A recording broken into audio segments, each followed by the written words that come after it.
Bienvenidos, queridos espectadores, en esta programación especial que ponemos en marcha con motivo del próximo 28 de abril, que sonaba tan lejos y que está tan cerca. El próximo domingo nos tocará decidir cómo conformamos nuestras Cortes Generales, por un lado el Congreso y por otro el Senado, y del Congreso saldrá evidentemente cómo se configura el nuevo gobierno, si habrá nuevo presidente del gobierno o si apostaremos por la continuidad del que actualmente está Pedro Sánchez. Y nosotros a diario desde aquí, desde la Sierra, pues también vamos recibiendo a protagonistas que vienen a acercarnos precisamente todo lo que podemos ir hablando previamente a esa cita electoral, de la que ya queda poquísimo. Unas elecciones que esto de la Semana Santa de por medio, de la cercanía con las autonómicas, de venir de repeticiones de elecciones generales, pues están siendo un poco, así lo percibimos, por lo menos parece un poco más raras, pero que llega el momento, que llega el momento. Hoy en la calle me preguntaban, ¿el domingo ya hay que votar? Pues el domingo ya toca votar, ya es el momento, como decíamos. Esta noche tenemos a una persona que actualmente, antes de que se disolvieran obviamente las Cortes, ya está en el Congreso de los Diputados, que vuelve a aspirar a serlo y va en un puesto de salida por su formación, en el número 3 por la provincia de Cádiz. Hablando del Partido Socialista, pues todo hace presuponer que volverá a ser uno de nuestros representantes en esas Cortes. Él además tiene una dilatada experiencia profesional, es un hombre de derecho, entre muchísimos cargos ha estado en el Consejo General del Poder Judicial, nada más y nada menos. O sea que es una persona que de derecho sabe mucho y ha aportado muchísimo. Ya nos visitó hace, creo que fueron 4 años para las anteriores elecciones, y hoy lo volvemos a tener por aquí, por la Sierra. Viene de hacerse un periplo prácticamente nacional para estar pendiente a todo. Juan Carlos Campos, buenas noches. Muy buenas noches, un placer estar aquí. Bienvenido de nuevo a esta comarca. Bueno, esta es mi comarca, con lo cual estoy encantado.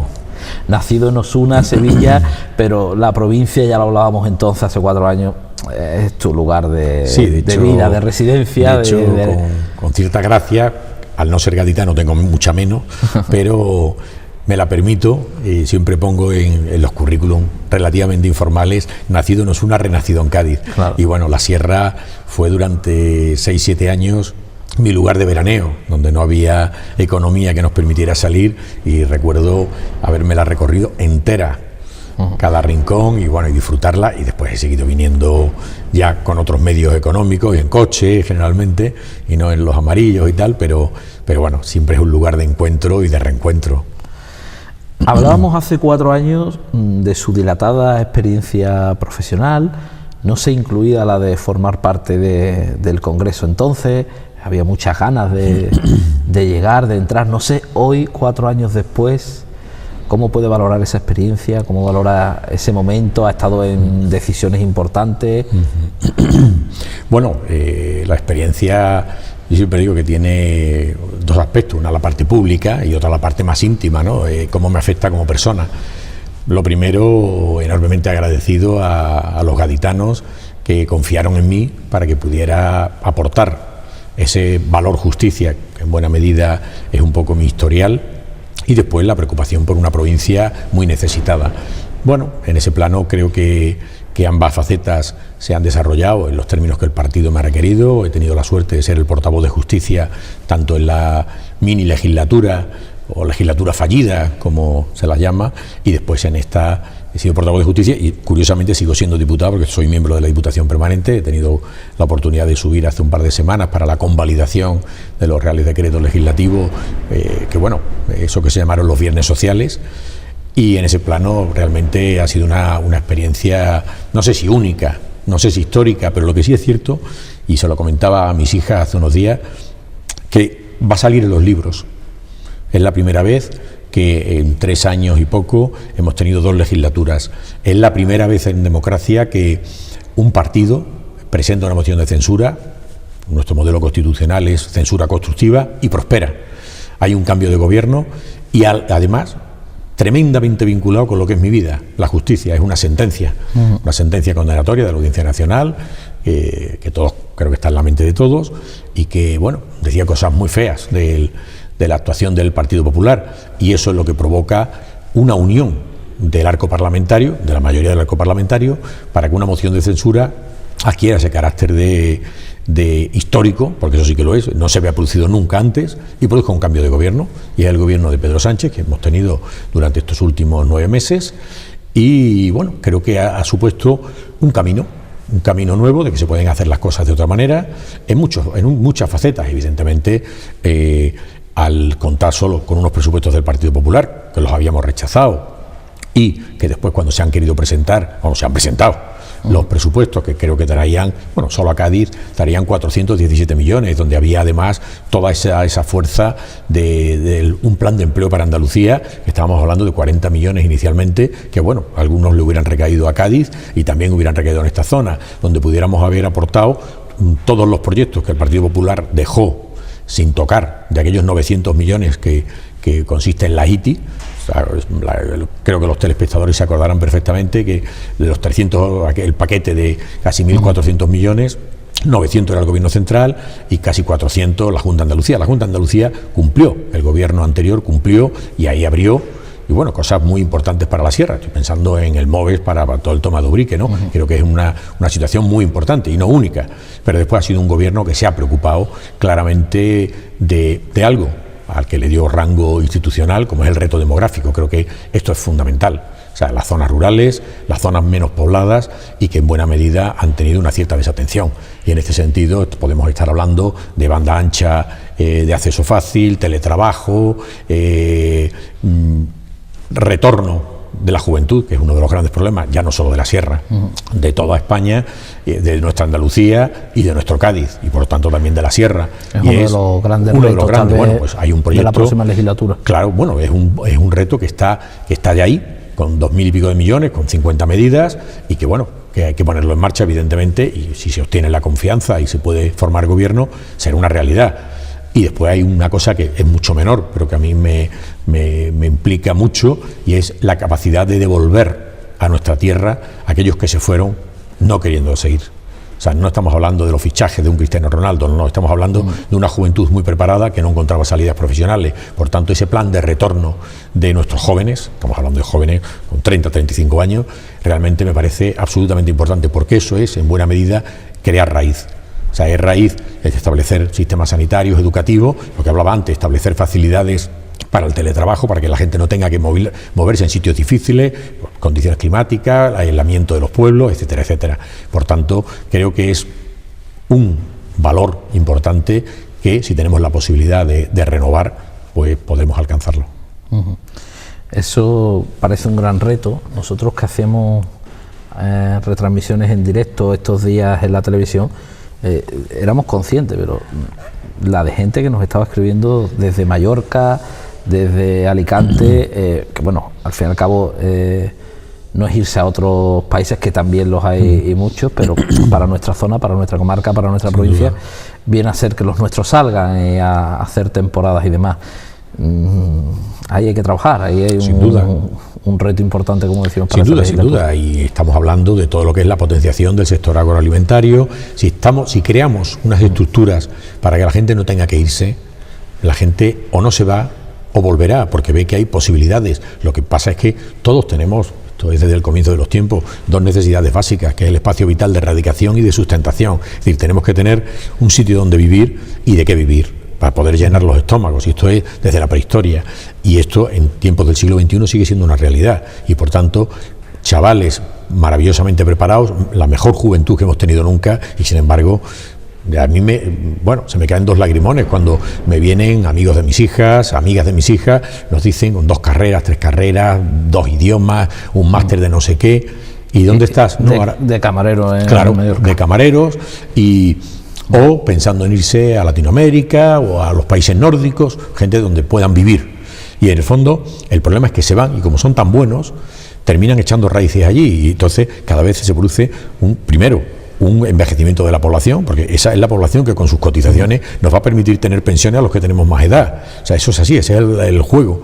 Y por tanto, todo eso es una cuestión que se ha estudiado, que se ha probado, que es las cuestiones del reto demográfico, porque además, no nos engañemos, Los índices de natalidad son bajos y por tanto tenemos una población cada vez más envejecida y por tanto esto que los chilenos llaman con esa preciosidad del lenguaje los adultos mayores, ¿no? Cada vez, y eso significa sistemas de educación, sistemas sanitarios sobre todo, acceso a los servicios públicos, etcétera, etcétera. Por tanto, es necesario abordar de manera global esa realidad.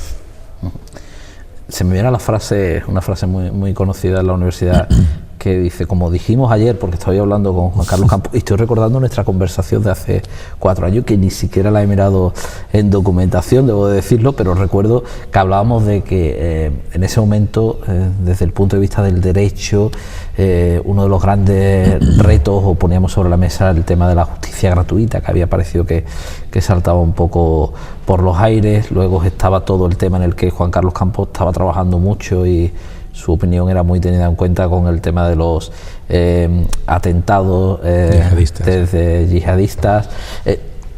Hemos cambiado mucho en estos 4 años, el panorama es muy diferente en ambas facetas. No, desgraciadamente, y ojalá, me encantaría decir lo contrario, pero no ha sido una buena legislatura para la justicia. La justicia es una cuestión de Estado. Siempre digo que cuando ayer participé en 2 debates nacionales en Madrid y tuve ocasión en no pocas horas de debatir sobre esta cuestión. El primero precisamente era con Rafael Catalá, el exministro de Justicia del Partido Popular, con el que además mantengo una estrecha relación hace muchos años, y bueno, pudimos hablar con serenidad, pero estableciendo lo que no se había hecho. No ha habido el consenso necesario para las grandes reformas. La justicia sigue estando mal, francamente mal. Creo que es la asignatura pendiente de la democracia y eso va en nuestro debe. Hemos hecho esfuerzos brutales, pero no ha sido posible. Ha habido demasiada crispación y eso no es bueno para la política, no es bueno para la vida, pero desde luego para la justicia es malísimo. Necesita serenidad, además de aportes presupuestarios, pero yo siempre creo que es muy simple y creo que en esas conversaciones que tuvimos hace años saldría seguro, porque es una cantinela que hace muchos años que la tengo. La justicia necesita reformas normativas, es decir, nuevas leyes. Estoy pensando en la ley de defensa, en la ley de enjuiciamiento criminal, ley de protección de derechos digitales. O sea, que hay una serie de normativas que son necesarias para la vida del siglo XXI. Pero después hacen falta reformas organizativas. No podemos seguir pensando que la estructura actual de la justicia da cobertura a esa tutela judicial que tenemos como derecho los ciudadanos, porque desde luego será tutela judicial, nadie lo duda, y no podría decir otra cosa siendo juez y viviendo apasionadamente mi profesión. Lo que sí es verdad es que no me atrevería a calificarla de tutela judicial efectiva. No es efectiva. ¿Por qué? Porque es tarda, es costosa y por tanto hace falta todos esos engranajes que nos permitan todos esos magníficos profesionales, no solo los de jueces, hablo de fiscales, de letrados de la Administración de Justicia, de los funcionarios, pero también hablo de los abogados, de los procuradores. Tenemos una maquinaria extraordinaria. El problema es que no tenemos la posibilidad de ensamblar todo eso. Quizá ahora mismo el juicio del Procés, que tenemos oportunidad de seguirlo en directo, nos damos cuenta de dónde está nuestra justicia. Esa imagen que sale donde detrás de los fiscales están cientos y miles de papeles detrás. Eso, cuando oímos después en las campañas publicitarias de la agencia tributaria, donde no habrá un papel en la declaración de renta de este año, pues a mí me da pena, y envidia además no sana. Le iba a tirar exactamente por ahí, iba a decir, los procesos, la informatización que tiene, por ejemplo, algo como la agencia tributaria. 2 céntimos que te falten, sí, salta una alarma y llega, y en la justicia pues te puedes encontrar ante una persona que tiene unos delitos gravísimos y casi... Bueno, lo que está pasando con el 324 de la ley de enjuiciamiento, que voy a explicar lo que es, porque si no alguien puede apagar el televisor y no estaría bien. El Partido Popular, precisamente siendo ministro Rafa Catalá, estableció algo justo en las campañas electorales del 15, que era la duración de la instrucción, algo que es absolutamente razonable. Las instrucciones no pueden eternizarse. ¿Qué ocurre? Que justo en el momento que eso se produce, estamos en campaña electoral, creo que se hace para eso, por razones obvias, y es un fracaso. Y de hecho hay archivos de causas provocando cierta impunidad. Han saltado a los medios, no voy a citar los casos concretos. ¿Cuál es el problema? Que hacemos una ley que puede estar muy bien, pero sin embargo la realidad no lo permite. Y ayer lo explicaba, no es un problema de que no tengan que estar limitadas en el tiempo. El problema es porque si el fiscal se da cuenta que la causa es larga y que no ha terminado, dice, oiga, señor juez, vamos a declararla de especial complejidad, y se prorroga el plazo. El problema es que no hay tiempo para ver eso, de tal modo que cuando se ve el expediente dice, se nos ha pasado el plazo. Y entonces puede provocar la impunidad. Estoy pensando en delitos de corrupción, por ejemplo, o en cualquier delito, pero en eso, ¿no? Entonces no podemos ir por ahí. Entonces venimos pidiendo, con la resistencia enorme del Partido Popular, la derogación mientras no hay en los medios necesarios para que eso salte, que es tan simple como eso, una alarma que dijera 3 días antes de que se acabe el plazo, 15 o los que sean, ¿no? Salta, no, pues no existe. En ese sentido tenemos una maltrecha justicia y no se ha avanzado. Es verdad que la legislatura ha sido extraña, pero los años que ha habido, que ya estábamos en recuperación económica, no ha habido ninguna voluntad organizativa ni tampoco incrementalista. Aquellos mejores presupuestos de la historia fueron los del gobierno Zapatero, fueron los últimos del gobierno Zapatero, no se han vuelto a repetir. ¿Siente el juez que hay una espada ahí de Damocles o siente el estrés sí, de ese agobio de trabajo? Porque usted ha sido sin duda y juez soy juez en servicios especiales y me siento juez, no podría decir otra cosa. Y sí, hay un abandono es cierto que no es tanto un abandono de un partido de otro, sino un abandono por la imposibilidad de ponerse de acuerdo. Aquí solo ha habido, y bueno, lo digo con orgullo porque participé en ese proyecto como secretario de Estado, solo ha habido un movimiento donde ha habido unidad, que fue el Plan Estratégico de Modernización 2009-2012 con el ministro Camaño, y ya digo, yo tuve la suerte de ser el secretario de Estado que pilotó muchos de aquellos proyectos. Aquello se hizo con el acuerdo de todos. Todo ese paquete normativo, organizativo y tecnológico se hizo con la voluntad, no solo del arco parlamentario, todas las leyes se aprobaron casi por unanimidad. No había mayoría en el gobierno Zapatero, si los televidentes lo recuerdan. Hubo muy poco dinero más, había 200 millones de euros. O sea que no es, porque justicia no reclama como Fomento miles de millones, no. Justicia con poco se conforma, es austera, pero necesita que estén un poquito más y sobre todo bien canalizados. Y bueno, eso está provocando en los sectores profesionales, no solo los jueces, los fiscales, la abogacía. Ayer el segundo de los debates estaba organizado por la abogacía y bueno, estaban muy quejosos con la justicia gratuita porque efectivamente no está bien retribuida y hay territorio ministerio. Las comunidades cada una ha ido subiendo y han ido, pero es cierto que falta esa capacidad de poner de acuerdo a todo el mundo, porque lo que está claro es que, como en materias antiterroristas o en otras, el concepto de pacto de Estado, como se les quiera llamar, es absolutamente imprescindible. Y a mí por eso, y se lo afeaba ayer al exministro, que me da la sensación de que el Partido Popular en esta vorágine en la que está metido ha abandonado ese papel de partido de Estado. O sea, el Partido Popular, nadie le duda, con aciertos o desaciertos, como todo el mundo y como todos los partidos y como todos los gobiernos, pero ha sido un partido de Estado. Y en los grandes temas siempre ha ido de la mano del Partido Socialista, o el Partido Socialista se la ha dado. Generalmente ha sido más así, pero bueno, lo que es cierto es que han estado. Y sin embargo ahora, en algo tan importante, tan trascendente para la provincia de Cádiz como es el Brexit, no han sido capaces de apoyar la convalidación del Real Decreto por si había un Brexit sin acuerdo. Eso genera unos flujos comerciales y personales en el campo de Gibraltar, la línea fundamentalmente, con la colonia, que terminaba por provocar unos desajustes enormes. El gobierno español prevé eso y pensaba que el Partido Popular iba a apoyarlo, pues no lo ha hecho. Entonces, por eso digo que quizá la entrada de nuevos agentes políticos está haciendo cambiar la mentalidad de un partido tradicionalmente de Estado. Estamos a lo mejor en una época de mensajes un poco más radicales, directos, pero con muy poco fondo, ¿no? Y hemos abandonado un poco... Sí, bueno, hay una...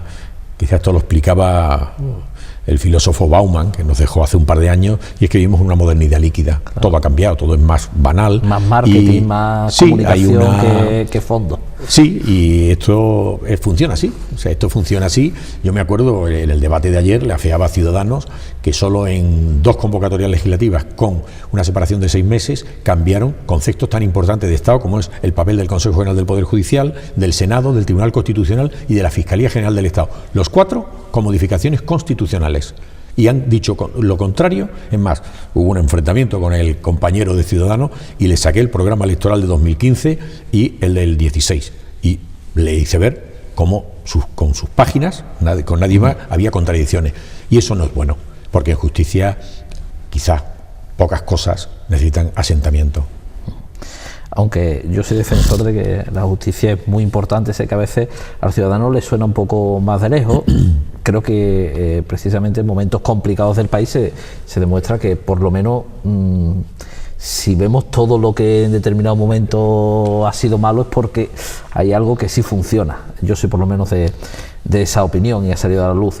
No puedo evitar estar con Juan Carlos Campos, una eminencia en este mundo de la justicia, eso lo digo yo, y no tirar la conversación hacia ahí, pero claro, también entiendo que los espectadores quieren saber qué propone un gobierno del Partido Socialista, y de eso seguro que Juan Carlos Campos también sabe y puede hablar mucho, en materias que a lo mejor se ven más cercanas, que son temas de pensiones, temas sociales. Hablaba de esos viernes sociales y no quiero despedir esta entrevista sin darle la oportunidad que también hablemos de esas lo agradezco, aunque es verdad, y me conoce bien que la justicia me apasiona. Pero bueno, también Cádiz y sus problemas. Vamos a ver, Cádiz tiene un problema que es el paro. Seguimos contando, pese a la recuperación económica, con un 27% de desempleo. Con eso no podemos vivir. Tenemos una juventud que se nos va. Estamos perdiendo población desde hace 15 años. Tenemos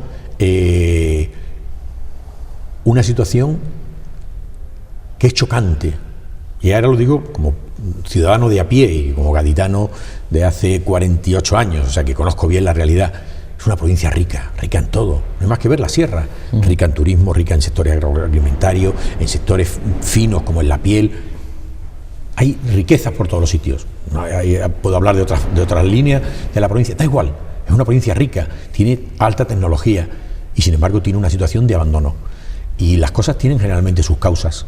Y por ejemplo estamos viendo que si uno analiza los 7 presupuestos del Partido Popular en los 7 años que ha gobernado, vemos que las inversiones en la provincia de Cádiz, y ahí están los boletines oficiales del Estado, desciende un 40%. La reforma laboral del Partido Popular hace que se pierdan 45.000 empleos. El sector sanitario, y esto es global, es para España, esto que he hablado son datos de Cádiz, hace que el juego de la privatización hace que se expulsen del sistema sanitario 30.000 personas. Eso también afecta a Cádiz. Entonces, esa situación es la que hay que revertir. Y eso es lo que ha hecho el Partido Socialista en sus pocos meses de gobierno, lo que tenía planificado y dibujado en los presupuestos generales del Estado, que cuidado, tanto como se habla de ese acuerdo con los independentistas, bueno, pues si los independentistas hubieran apoyado esos presupuestos, hoy no estaríamos aquí hablando, porque no tendríamos elecciones. El problema es que no han querido, porque Pedro Sánchez lo ha dejado muy claro. Y le duele la boca de decirlo, lo dijo en el debate del primer día, lo va a decir en el del segundo, y siempre que se le pregunta, con los independentistas catalanes hay que sentarse a hablar, pero que sepan y que lo tengan muy claro, nos movemos en el marco de la Constitución y no va a haber referéndum de autodeterminación. Digan lo que digan, pero alguien duda que hay que hablar. Hay un problema, y hay un problema de convivencia. La convivencia no se arregla con la justicia. La justicia es necesaria. No hace falta que les diga cómo la defiendo, pero la justicia podrá castigar a los malos, pero no es la solución del problema. La solución del problema se arreglará con un ámbito de competencia, con reforma estatutaria, porque eso es lo que dice nuestra Constitución y el bloque de constitucionalidad. Pero lo que tiene que hacer un gobierno es procurar, en este caso ya volviendo y retomando la provincia de Cádiz, es decir, ¿qué hago para cambiar eso? Bueno, plan de empleo. Plan de empleo que, por ejemplo, el Partido Popular se lo dio sin ningún tipo de pudor, y oye, me alegro por ellos, en Extremadura o en Canarias, con unas tasas de paro menores que las nuestras. ¿Qué ocurre? Que ahora el Partido Socialista ha dibujado un plan de empleo para Andalucía, 40 millones, que no se han aprobado porque los presupuestos se han ido al cajón, pero que estaba ahí. Eso, y después hay cuestiones nucleares, la ITI, como decía antes, y no lo voy a explicar otra vez. Ahí había unos 400 millones dibujados con proyectos muy claros de la Junta de Andalucía, que se están ahora materializando y hay que acreditarlo hasta el 2023. Pero el Creativa del que usted hablaba, que está esperando un brinque. Exactamente. El centro de fabricación avanzada, para la aeronáutica, montones de proyectos, ¿no? Y quizá el de la Sierra del Móvil es el más llamativo. Pero el centro de transferencia empresarial del Olivillo, que se acaba de abrir hace unos días, eso es fundamental, establecido con la universidad para establecer ese puente con el mundo de la empresa y el mundo estudiantil preparado, que accede a la arena política, a la arena empresarial, a la arena laboral. El campo de Gibraltar. El campo de Gibraltar contaba con un problema enorme. Tiene un problema enorme que está en la mente de todos. Es un puente de inmigración, una zona de narcos, y se ha instalado una narcoeconomía. Pero eso tiene también causas.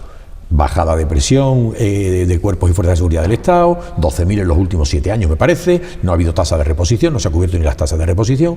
Bueno, pues se ha hecho un plan integral que está por desarrollar, evidentemente, porque en 9 meses no se puede revertir todo, pero ya está, y lo que hace falta es tener tiempo para implementarlo, donde están 10 ministerios afectados, donde está la Junta de Andalucía, donde está la Diputación Provincial de Cádiz y donde está la Federación Andaluza de Municipios y Provincias, donde se establece la zona franca de los barrios, donde se establecen fomentos, rebajas fiscales, donde se establecen establecimientos para el fomento del empleo, donde se establecen la justicia, creación de juzgados, fiscalía, se acaban de aprobar hace 2 viernes para atender al campo de Gibraltar. En suma, todo un paquete de medidas.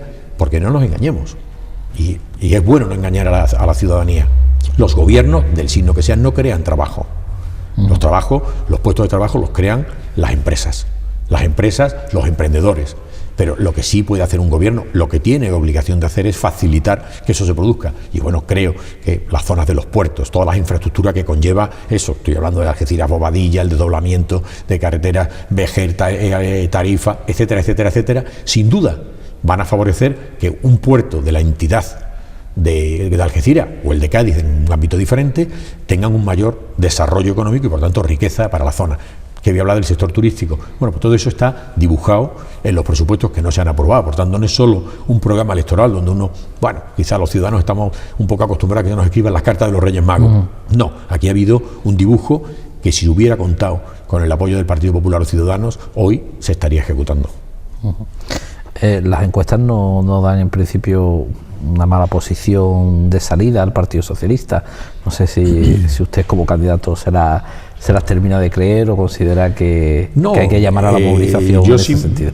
Ni dejo de creérmelo ni me lo creo. O sea, quizá por mi carácter soy poco amigo de las bolas de cristal. Creo que de uno, y es algo que le he dicho a mis hijas desde que tienen uso de conocimiento, de uno solo depende el esfuerzo. El éxito es otra cosa, ya no depende de uno. Y esto es igual. Las encuestas dicen lo que dicen, pero también dicen que hay un 30 y mucho de indeciso, que puede cambiarlo todo. Por todo. tanto, de mí solo depende la exaltación y decir, esto es lo que está ofreciendo un partido al que yo no pertenezco. Yo soy un independiente, pero bueno, me siento plenamente identificado con ello, ¿no? Y esto es lo que queremos para nuestra provincia, lo que queremos para nuestra Andalucía, lo que queremos para España en Europa. Y por eso decía que me extrañaba mucho un partido que ha sido de Estado que no apoyara lo del Brexit, ¿no? Porque son cambios que no tienen una carga simbólica, tienen una carga muy trascendente. Entonces, bueno, el 28 de abril los ciudadanos, de una manera libre, tenemos una cita con las urnas y tendrán que elegir. ¿El Partido Socialista qué ofrece? Pues claramente una España en la que quepamos todos, en que la diversidad sea un motivo de orgullo y no de exclusión, una posibilidad de sentirnos orgullosos, mirar hacia el futuro y no mirar hacia el pasado, ahora que está tan de moda, y en suma, seguir siendo partícipes de un proyecto colectivo que desde hace 40 años no nos va nada mal. Se me ha adelantado, le iba a decir en la última fase ya del programa que nos conocemos mucho. Si quiere puede solicitar el voto, pero de alguna forma ya casi lo ha hecho, ¿no? Ya lo hice la otra vez y no he cambiado de criterio. Creo que el ciudadano es lo suficientemente listo para saber que estoy ofreciendo lo que ofrece un partido, en este caso el Partido Socialista, y que sean ellos seguros que con su decisión acertarán. De todas formas, yo siempre os digo que pidáis el voto y al final le digo a los ciudadanos, haced lo que os dé la gana. Votad aquí. Pues yo me adelanto y les digo eso. Consideréis oportuno. Así que hoy lo ha dicho, estar invitado. Muchas gracias por habernos acompañado, Juan Carlos Campos. Que no es fácil, que las agendas son complicadas todos los días. Pero venir aquí es un placer. De cualquier forma, pase lo que pase, a partir del 28 por lo menos trataremos de descansar un poco. Sin duda. Eso nos vende. Pero bueno, tenemos la jornada de reflexión y ahí ya un buen paseo por una playa, por la sierra, de maravilla y con las pilas cargadas. Lo duro es la mina. Claro que sí. Pues muchas gracias por habernos acompañado. Muchísimas gracias, un placer. Y a ustedes les emplazamos a otro momento, seguiremos analizando con candidatos de las distintas formaciones en lo poquito que nos queda sus propuestas electorales para ese 28 y después, pues tampoco se me despisten mucho, que el 29 empezaremos a hablar de las elecciones municipales, que al final son las más cercanas a nosotros. Así que muchas gracias por su atención, hasta la próxima.